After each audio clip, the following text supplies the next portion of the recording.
This is the Hawaiian Sugar Lip Scrub. And this is the bottle and this is the box it comes in. And this feels so good on your lips. You know when your lips get a little dry, this is the perfect exfoliant for it. It is made of brown sugar and kukui oil as well as shea butter too.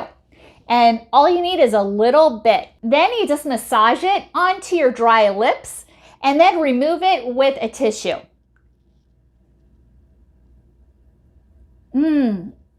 And it smells so good. And you just massage it. I feel it working already. Then you just get a little tissue and then you wipe it off.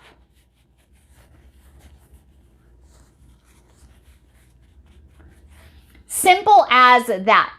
Here's a close-up of the bottle. And this is what it looks like on the inside. And like I told you, a little goes a long way.